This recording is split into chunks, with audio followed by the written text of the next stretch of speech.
Hi, I'm Heather from Here Booktubes, and today is my November reading wrap-up. In the month of November, I read, what would this be, 24 books. I DNF'd 11 of them, so I'm going to talk about 13 today, which keeps us going strong, where we are still having more books read than DNFs. If we ever do fail on that, that will be the mark of a truly horrible reading month. But so far, we're reading more than we're DNFing. So I read most of these, a lot of these in like the first half of November. Not a lot of reading is happening, which I am busy and everything.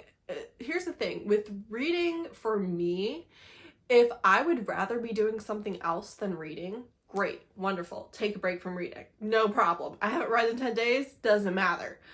But if I want to read and I'm just not able to get into a book for days and days and days, that is purgatory, and I hate it here.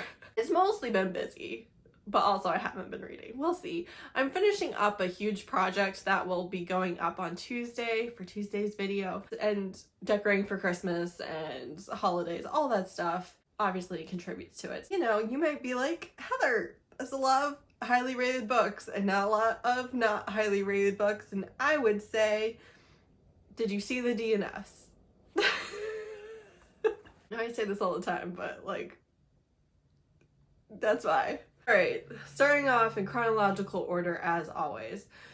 The first book I read for the month was The Rest of the Story by Bauer, and I gave this book 5 stars. It was a traveling book from Steph at Novelty Corner. It's her favorite book of the year. She annotated it and then sent it on to me and others to also annotate, and by others I mean just me, because it is confession time. I can't believe I'm admitting this.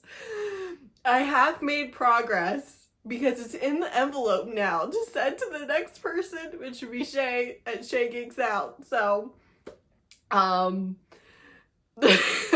apparently it does take me a full month to ship anything. I'm sorry. I do plan on doing it tomorrow because I'm leaving the house tomorrow to run errands, so hopefully if I remember, it's going with me and getting shipped. Ah, that's bad.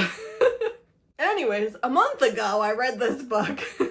So this is a hockey romance between 2 players on the team. So he is a older vet, he is our only POV, and he is going to this awful team that nobody wants to go to.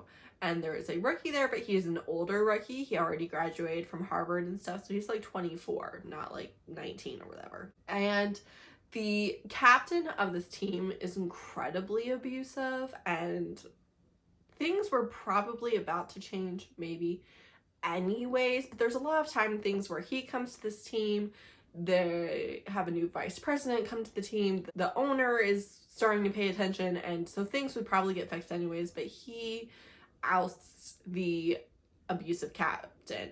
And this is just really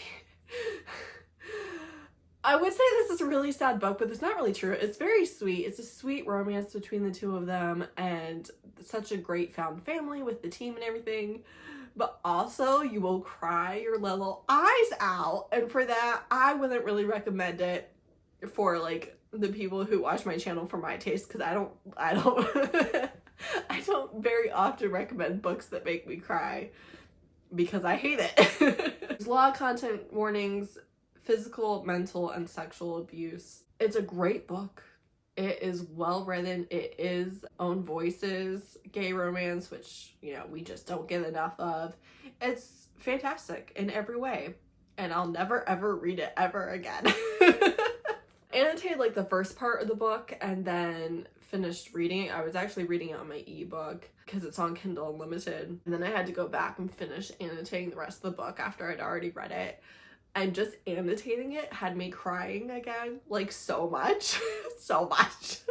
Then I read Act Your Age, Eve Brown, which is Brown Sisters #3 by Talia Hibbert. I gave this 5 stars. Talia Hibbert really has a lovely writing style. She's funny. Her characters really work for me. This is the 3rd and final book of the Brown Sisters, which follows sisters over in England. So all of the main characters are Black, and then all of their love interests are not. It's funny and sweet. This book specifically has neurodivergent representation.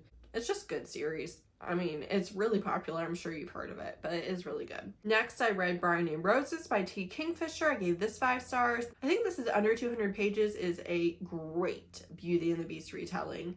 It's different and creative enough while still being recognizable as what it is. T. Kingfisher has really funny writing and just dry humor that I love.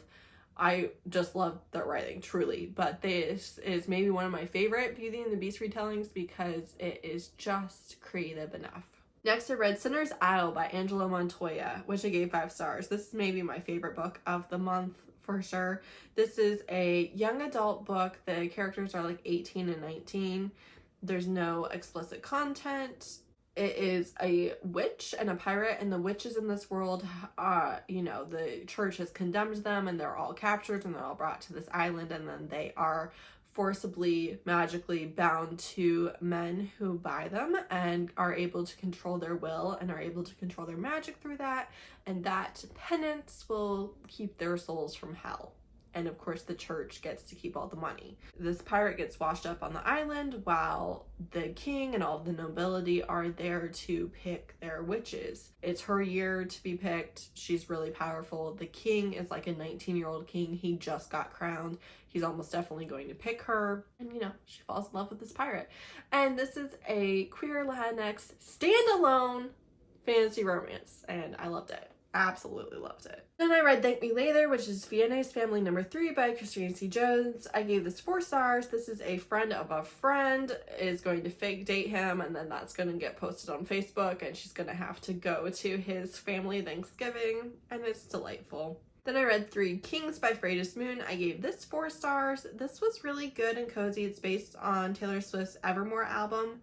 However, huge content warning for infertility, and that is very heavy and prevalent on page, and if that's something that you're trying to avoid, I would avoid this book altogether rather than proceeding with caution. So content warnings for infertility, hurricane, death. Our main character is a trans man, witch, Latinx, a necromancer. He saved his husband's life 3 years ago in a hurricane, and by saved I mean brought him back from the dead. And then a Selkie, which is a fae that turns into a seal, washes up into his husband's fisherman nets, and he brings him back to life, and they are a throuple while trying to get pregnant. And just so you know, this does end with pregnancy from a magical drug. So then I read Penmort Castle, which is Ghosts and Reincarnations number 3 by Kristen Ashley. I gave this 4 stars. This is problematic romance at its finest. The red flags are waving. They are waving. There are a lot of things where you're just like, I don't know about that. That seems like not great. It is an older romance of hers. So he hires her to be his fake girlfriend, and the talk about sex workers, it's really bad. It's really bad. He's like mad that she's a whore because he would want to date her for real. She's not even a sex worker. Of course, because why would our main character be a sex worker? And that's ridiculous. They don't deserve happily ever afters. It's not good. It's not good. Okay? It's not good. He hires her to be his fake girlfriend, plus benefits. He is going to have sex with her. He includes that right away. So we have content warnings for the G-slur, dead spouse, her husband is dead, car accident, bipolar suicidal mother, his, infertility of a friend, which again is pretty heavy on page, difficult pregnancy and birth of the friend, verbal abuse of side characters. Basically, his uncle robbed him of his family home. He's made a ton of money, and he has bought all of the debts on the family home and is going to rub it in his uncle's face. And his uncle has been trying to get him to marry one of his stepdaughters so that he can kind of still keep control or whatever. And so he wants to rub it in his face with a girlfriend as well. Do I have any defense for it? No, I don't. Problematic. Did I inhale this book?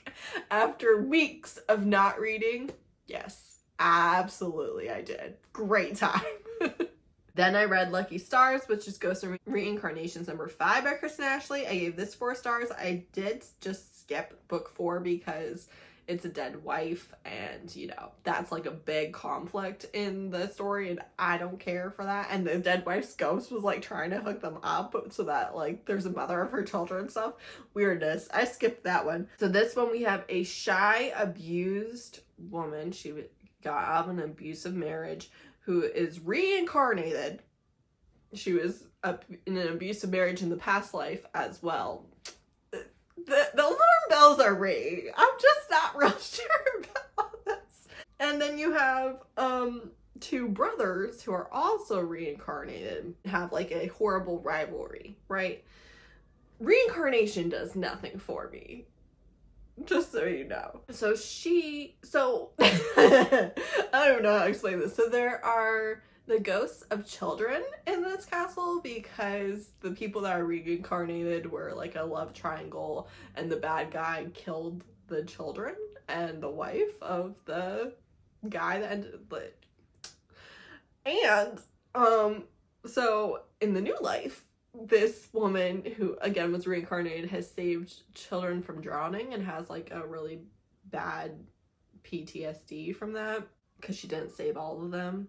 There is just a lot I find questionable in this book. There's a lot. So they have, she is his brother's girlfriend, although just barely, and she's not having a good time and she's gonna break up with him. She meets the brother, they hook up.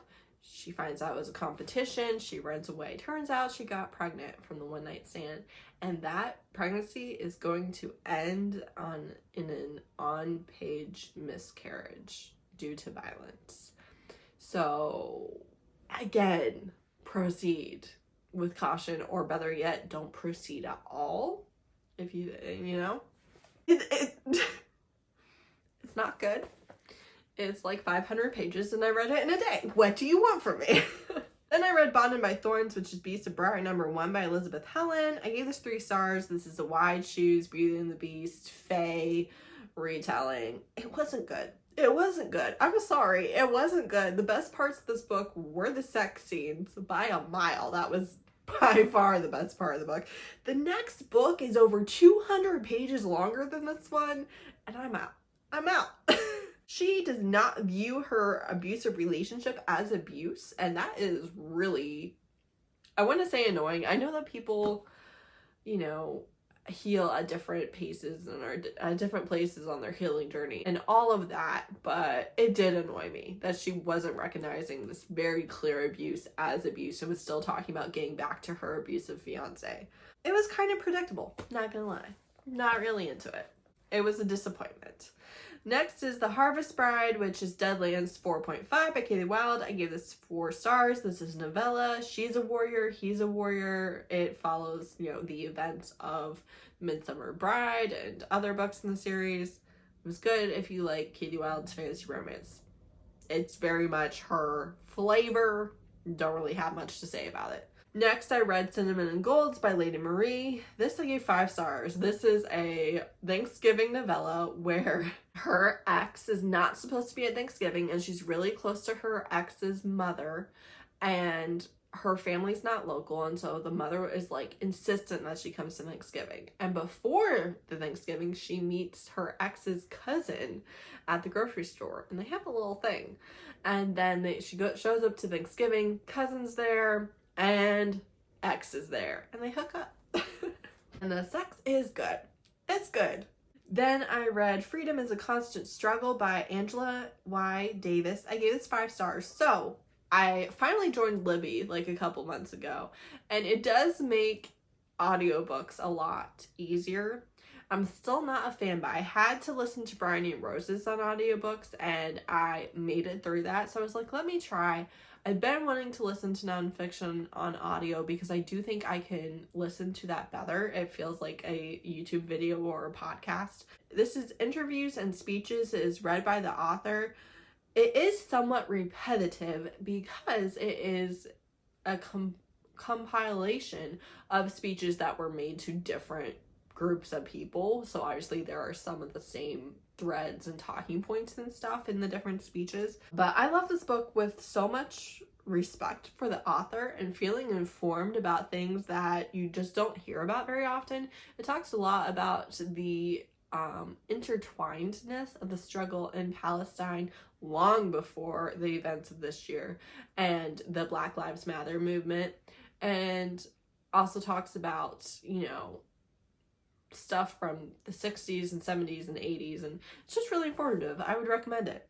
Lastly, I read Upside Down by N.R. Walker. I gave this 5 stars. This was another gay romance recommendation from Steph at Novelty Corner. However, this one, they are both ace. There's no sex on page. Quick note, ace and demi is, you know, a spectrum of sexuality. You can be ace, you can be demi, and also enjoy sex.